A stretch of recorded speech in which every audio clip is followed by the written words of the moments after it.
Hey folks, this is Arcaden, and I'm here to share my favorite gaming moment of the week with you all. Inspired by someone in the comments section of my Blueprint story video, I finally decided to dive into What Remains of Edith Finch, a classic game I somehow never got around to playing.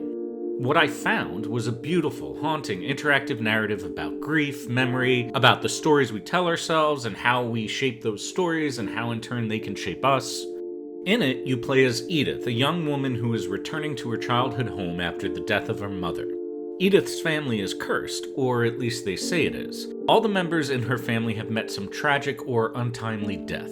As you walk through the house, you learn about each of their stories through interactive narrative experiences, each of which is slightly different depending on the character. In one, you're flying a kite while a deadly storm brews, or in another you experience the story solely through the lens of a camera. The game is funny, it's sad, it's tragic, and it moves around all of that quite effortlessly. The story that stuck with me most, though, was the story of Edith's brother, Lewis.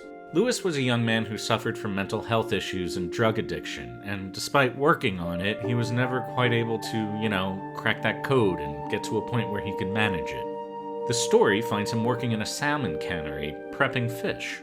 The game has us use the mouse to grab the fish on the left, move it to the right where its head is chopped off, then fling it up, sending it to the next area. This repeats over and over. Soon, Lewis begins to imagine a world which appears on the other side of the screen. This is another interactive experience where you have to use the WASD keys to navigate, while at the same time you continue the repetitive fish motion.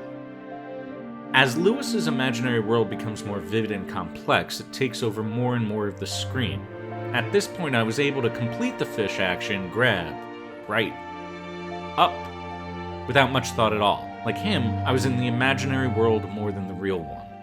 Eventually, this world takes over and leads to Lewis's apparent suicide. What struck me about this moment is how brilliantly it uses interactivity to create empathy. By having you perform two different tasks at once, one repetitive, one more exploratory, the game puts you in the exact situation Lewis is experiencing. You go from observing the story to inhabiting it.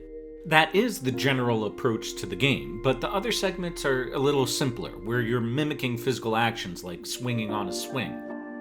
Here, with the combination of the two contrary mechanics, you actually simulate being in a character's mind.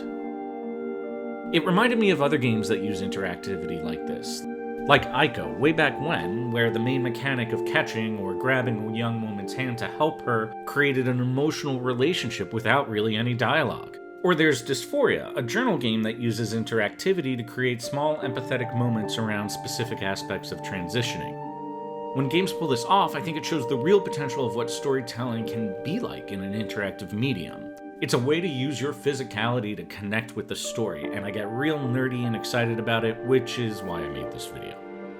So that was my favorite gaming moment of the week, and I'd love to hear yours, or if you have any suggestions on games I should check out that'll probably give me a great moment, please let me know in the comments. And if you enjoyed this video, please do drop a like or subscribe. It's a great help to let me know to keep going, and always very much appreciated. And in the meantime, have a great weekend.